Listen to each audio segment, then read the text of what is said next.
Ang rainbow o baghari ay isa sa pinakamagandang tanawin na makikita mo sa nature at madalas nakikita ito tuwing tag-ulan o pag maambon. Dahil sa gandang taglay nito, ay marami nang naglalabasang mga kwento at alamat patungkol dito sa buong kasaysayan ng tao.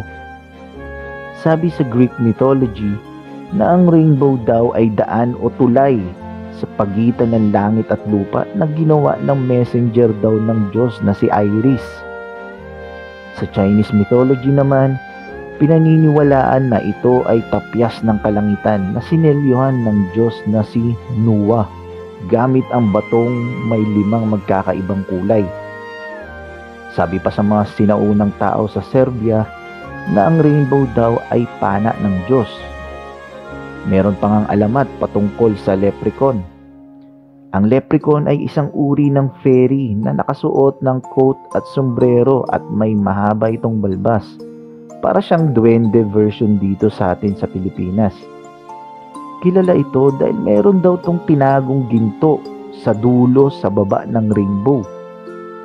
Ang rainbow ay nasisilayan lamang kapag ikaw ay nasa tamang lugar sa tamang panahon.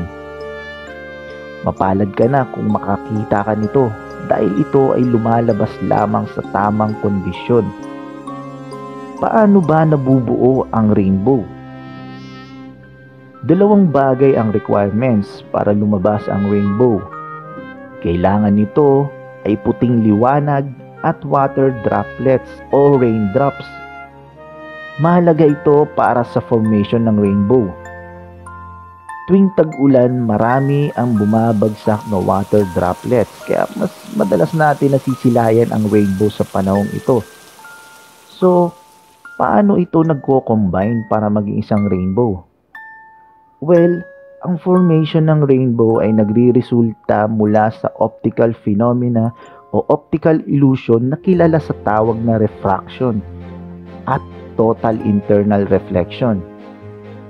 Ito ay tuwing tatama ang liwanag papasok sa raindrops o water droplets, ang liwanag ay magbe-bend o tinatawag na refracts. Kaya tinatawag na refraction at nagre-reflect ito sa loob ng water droplets. Nangyayari ito pag ang tubig ay mas siksik kaysa hangin na nakapaligid dito. Sa paglabas ng ilaw mula sa loob ng water droplet, ang liwanag ay naghihiwalay at bumubuo ng iba't ibang kulay. Ang mga kulay na nabubuo mula taas pababa ay red, orange, yellow, green, blue, indigo, at violet. Ang isa sa madaling paraan para makabisado ang kulay at pagkakasunod nito ay ang abbreviation na ROY-G-BIV. Ulitin ko, red, orange, yellow, green, blue, indigo, violet. Ang red light ay mas nagbe-bend sa ibang direksyon kaysa sa violet light. Itong dahilan kung bakit nakikita ng tao mula sa ground ang bawat kulay nito sa magkakaibang lokasyon o lugar. Kaya ito rin ay nakikita na parang arko. Ang arkong hugis ng rainbow ay may 42 angle mula sa direksyon na nakasalungat sa araw. Pero actually, ang rainbow talaga ay pabilog at madalas makikita mo ang ganitong hugis pag nasa eroplano ka sa tamang kondisyon. Dahil ang rainbow ay nabubuo sa liwanag patungo sa raindrops, ang best time para makakita ka nito ay pag umuulan o umaambon na may kasamang araw kasi kailangan ng liwanag nito mula sa araw. Para makuha mo ang tamang anggulo ay dapat nakaharap ka sa lugar na may ambon o ulan habang ang araw ay nasa likuran mo. Dahil ang rainbow ay isang optical illusions, hindi ito makikita sa isang specific na lugar o distansya lamang. Ang location ng rainbow ay nakadepende sa pwesto ng tao. Ibig sabihin lang na walang tsansa na makahanap ka ng ginto sa ibaba nito, tulad ng sinasabi sa isang alamat. Noong 1960s, Si Isaac Newton, isang physicist at mathematician, ay nagsimulang mag-experiment mula sa sinag ng araw gamit ang prisms. Natuklasan niya na ang puting liwanag ay binubuo ng 7 visible colors. May tinatawag na visible spectrum na ito ang dahilan kung bakit nakikita ng ating mga mata ang kulay ng rainbow. Ang salitang rainbow ay mula sa Latin na arcus pluvius, na ang ibig sabihin ay arko mula sa ulan. Alam nyo ba na pag mababa ang araw ay mas mataas na rainbow ang matatanaw natin? Siyempre, hindi rin natin ito mahahawakan dahil wala itong physical appearance at liwanag lang talaga ito. Kahit sa waterfalls, makakakita ka nito. Sabi ng mga scientist, tanging planetang Earth lang daw sa buong solar system ang mayroong rainbow. Ang bansang Hawaii ay tinaguri ang tahanan ng mga rainbows dahil ito lamang ang natatanging area sa buong mundo na madalas sulputan ng bagyahari dahil sa klima na meron ito. Alam nyo ba noong 1970s ay ginawang official symbol ang rainbow ng lesbian, gay, bisexual, and transgender community o LGBT. 1978 noong si Gilbert Baker, isang artist-designer, ay gumawa ng kauna-unahang flag na binubuo ng 8 color stripes. Ang mga kulay nito ay pink na sumisimbolo sa kasarian, ang red ay life, orange for healing, yellow for sunlight, green for nature, blue for art, indigo for harmony, and violet for the human spirit. Noong gagawin na nila ang watawat para ibenta, napag-alaman nila na hindi laging available ang color pink. So inalis na nila ito, kaya natira ang 7 colors na kaparehas ng kulay ng rainbow. Alam nyo ba na sa Biblia ay naitala ang pasimula ng bagyahari? Ito ay noong matapos gunawin ng Diyos ang mundo sa pamamagitan ng baha noong panahon ni Noah. Konting background lang tayo . Sa Genesis chapter 6, makikita ang buong kwento nito. Sinabi dito na si Noah ay mabuting tao at namuhay sa kalooban ng Diyos. Noong panahong yun, ang lahat ng tao ay masama sa paningin ng Diyos, maliban kay Noah, at laganap na ang karahasan sa lahat ng dako. At dahil sukdulan na ang kasamaan nito, napagpasya ng Diyos na lipunin ang lahat ng tao at lahat ng naroon sa daigdig sa pamamagitan ng baha. Kaya sinabi ng Diyos kay Noah na gumawa siya ng isang malaking barko na yari sa kahoy. Ibinigay ng Diyos ang detalye ng sukat at materyales na gagamitin niya sa paggawa nito. At nagawa nga ito ni Noah. Sabi ng Diyos sa kanya na isama niya ang kanyang asawa, mga anak at manugang sa loob ng barko. Inutos din sa kanya na magsakay ng isang lalaki at isang babae ng bawat uri ng hayop upang magpatuloy ang lahi nito. At noong nakapasok na sila sa barko ay ibinuhos ng Diyos ang ulan sa daigdig.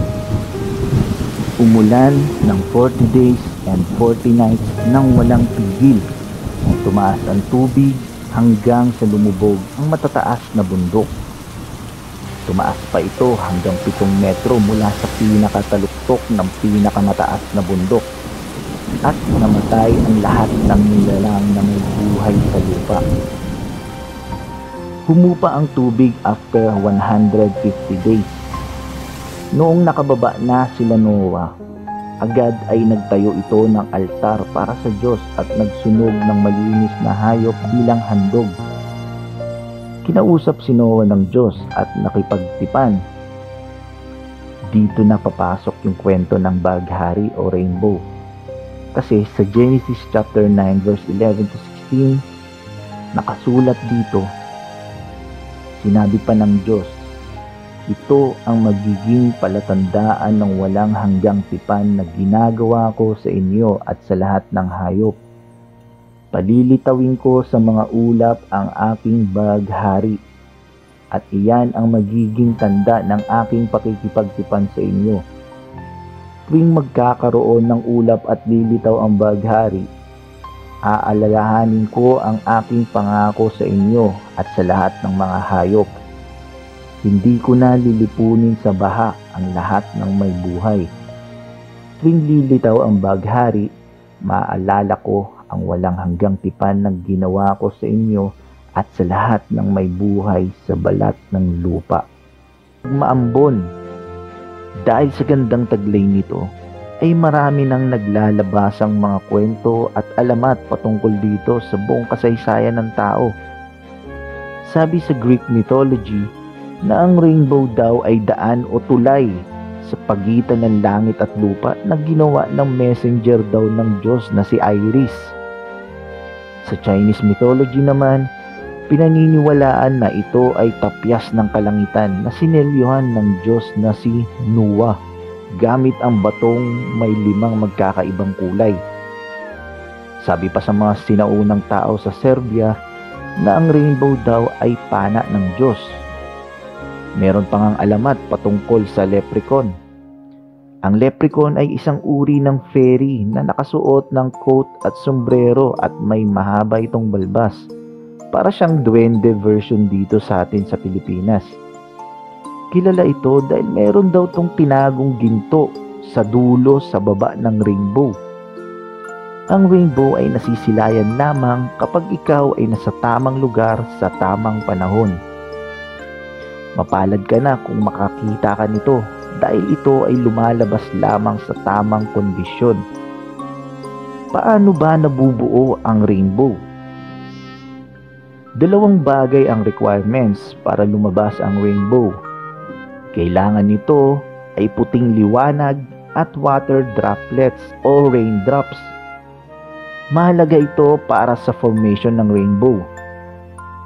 Tuwing tag-ulan, marami ang bumabagsak na water droplets kaya mas madalas natin nasisilayan ang rainbow sa panahong ito. So, paano ito nagko-combine para maging isang rainbow? Well, ang formation ng rainbow ay nagre-resulta mula sa optical phenomena o optical illusion na kilala sa tawag na refraction at total internal reflection. Ito ay tuwing tatama ang liwanag papasok sa raindrops o water droplets, ang liwanag ay magbe-bend o tinatawag na refracts. Kaya tinatawag na refraction at nagre-reflect ito sa loob ng water droplets. Nangyayari ito pag ang tubig ay mas siksik kaysa hangin na nakapaligid dito. Sa paglabas ng ilaw mula sa loob ng water droplet, ang liwanag ay naghihiwalay at bumubuo ng iba't ibang kulay. Ang mga kulay na nabubuo mula taas pababa ay red, orange, yellow, green, blue, indigo, at violet. Ang isa sa madaling paraan para makabisado ang kulay at pagkakasunod nito ay ang abbreviation na ROY-G-BIV. Ulitin ko, red, orange, yellow, green, blue, indigo, violet. Ang red light ay mas nagbe-bend sa ibang direksyon kaysa sa violet light. Itong dahilan kung bakit nakikita ng tao mula sa ground ang bawat kulay nito sa magkakaibang lokasyon o lugar. Kaya ito rin ay nakikita na parang arko. Ang arkong hugis ng rainbow ay may 42 angle mula sa direksyon na nakasalungat sa araw. Pero actually, ang rainbow talaga ay pabilog at madalas makikita mo ang ganitong hugis pag nasa eroplano ka sa tamang kondisyon. Dahil ang rainbow ay nabubuo sa liwanag patungo sa raindrops, ang best time para makakita ka nito ay pag umuulan o umaambon na may kasamang araw kasi kailangan ng liwanag nito mula sa araw. Para makuha mo ang tamang anggulo ay dapat nakaharap ka sa lugar na may ambon o ulan habang ang araw ay nasa likuran mo. Dahil ang rainbow ay isang optical illusions, hindi ito makikita sa isang specific na lugar o distansya lamang. Ang location ng rainbow ay nakadepende sa pwesto ng tao. Ibig sabihin lang na walang tsansa na makahanap ka ng ginto sa ibaba nito, tulad ng sinasabi sa isang alamat. Noong 1960s, si Isaac Newton, isang physicist at mathematician, ay nagsimulang mag-experiment mula sa sinag ng araw gamit ang prisms. Natuklasan niya na ang puting liwanag ay binubuo ng 7 visible colors. May tinatawag na visible spectrum na ito ang dahilan kung bakit nakikita ng ating mga mata ang kulay ng rainbow. Ang salitang rainbow ay mula sa Latin na arcus pluvius, na ang ibig sabihin ay arko mula sa ulan. Alam nyo ba na pag mababa ang araw ay mas mataas na rainbow ang matatanaw natin? Siyempre, hindi rin natin ito mahahawakan dahil wala itong physical appearance at liwanag lang talaga ito. Kahit sa waterfalls, makakakita ka nito. Sabi ng mga scientist, tanging planetang Earth lang daw sa buong solar system ang mayroong rainbow. Ang bansang Hawaii ay tinaguri ang tahanan ng mga rainbows dahil ito lamang ang natatanging area sa buong mundo na madalas sulputan ng bagyahari dahil sa klima na meron ito. Alam nyo ba noong 1970s ay ginawang official symbol ang rainbow ng lesbian, gay, bisexual, and transgender community o LGBT. 1978 noong si Gilbert Baker, isang artist-designer, ay gumawa ng kauna-unahang flag na binubuo ng 8 color stripes. Ang mga kulay nito ay pink na sumisimbolo sa kasarian, ang red ay life, orange for healing, yellow for sunlight, green for nature, blue for art, indigo for harmony, and violet for the human spirit. Nung gagawin na nila ang watawat para ibenta, napag-alaman nila na hindi laging available ang color pink. So inalis na nila ito, kaya natira ang 7 colors na kaparehas ng kulay ng rainbow. Alam nyo ba na sa Biblia ay naitala ang pasimula ng bagyahari? Ito ay noong matapos gunawin ng Diyos ang mundo sa pamamagitan ng baha noong panahon ni Noah. Konting background lang tayo . Sa Genesis chapter 6 makikita ang buong kwento nito. Sinabi dito na si Noah ay mabuting tao at namuhay sa kalooban ng Diyos. Noong panahong yun, ang lahat ng tao ay masama sa paningin ng Diyos maliban kay Noah, at laganap na ang karahasan sa lahat ng dako. At dahil sukdulan na ang kasamaan nito, napagpasya ng Diyos na lipunin ang lahat ng tao at lahat ng naroon sa daigdig sa pamamagitan ng baha. Kaya sinabi ng Diyos kay Noah na gumawa siya ng isang malaking barko na yari sa kahoy. Ibinigay ng Diyos ang detalye ng sukat at materyales na gagamitin niya sa paggawa nito. At nagawa nga ito ni Noah. Sabi ng Diyos sa kanya na isama niya ang kanyang asawa, mga anak at manugang sa loob ng barko. Inutos din sa kanya na magsakay ng isang lalaki at isang babae ng bawat uri ng hayop upang magpatuloy ang lahi nito. At noong nakapasok na sila sa barko ay ibinuhos ng Diyos ang ulan sa daigdig. Umulan ng 40 days and 40 nights nang walang pigil. Tumaas ang tubig hanggang sa lumubog ang matataas na bundok. Tumaas pa ito hanggang 7 metro mula sa pinakataluktok ng pinakamataas na bundok. At namatay ang lahat ng nilalang na may buhay sa lupa. Humupa ang tubig after 150 days. Noong nakababa na sila Noah, agad ay nagtayo ito ng altar para sa Diyos at nagsunog ng malinis na hayop bilang handog. Kinausap si Noah ng Diyos at nakipagtipan. Dito na papasok yung kwento ng baghari o rainbow. Kasi sa Genesis chapter 9 verse 11 to 16, nakasulat dito, sinabi pa ng Diyos, ito ang magiging palatandaan ng walang hanggang tipan na ginagawa ko sa inyo at sa lahat ng hayop.